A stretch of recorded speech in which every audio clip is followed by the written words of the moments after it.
Ito yon, bali hiwa-hiwa na to. And then meron na rin akong dahon ng moringa, yun ay ang malunggay. At meron na rin akong chicken. Yung hindi pa po nakapag-like, share, and subscribe, like, share, and subscribe na po. At pakipindot ang bell button at all para updated tayo sa lahat ng aking mga bagong upload. So keep on watching sa aking pagluluto. Ayan. So, ang next natin ay magluluto na po tayo ng aking tinolang chicken. So, start cooking na po tayo, Kadonang Nation. Ito, meron na po tayong kalan. Lalagay tayo ng mantika.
Sa inyo, kahit gaano tayo nagmahal ng pamilya, may darating ang panahon na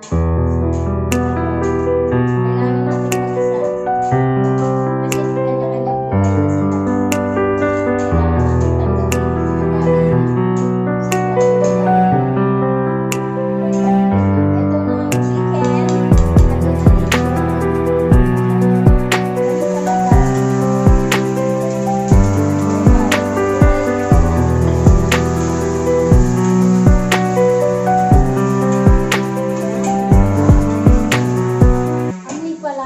Masarap na.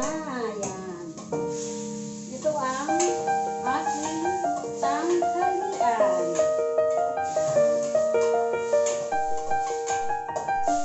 Ayan.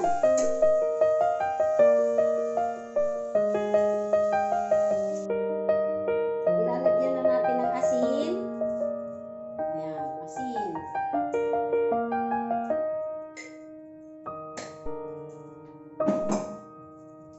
Paminta.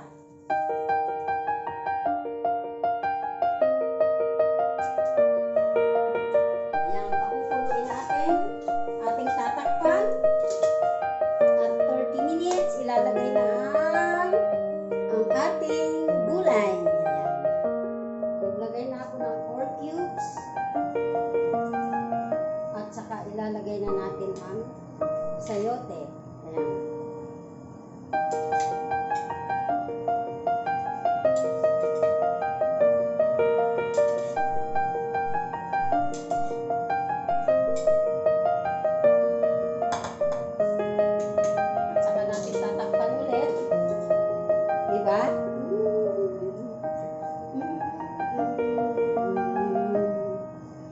Ang sarap ng tinolang chicken.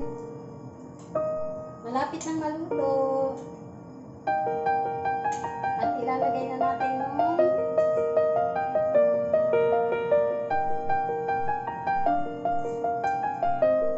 sarap.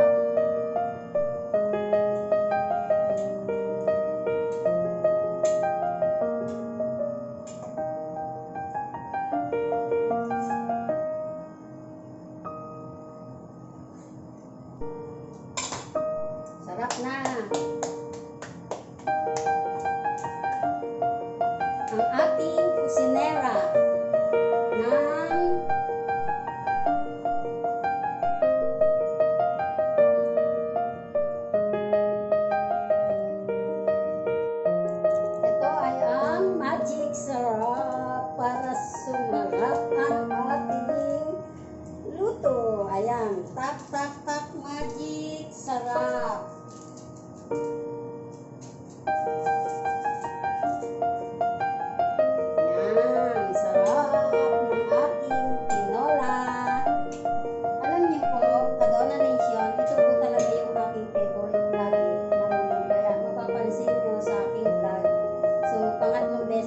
batang nagtinolang chicken. So, my favorite eh. This is my favorite recipe. Yan. So, alam nyo na kung ano yung favorite kong recipe. Ayan, Kadola Nation.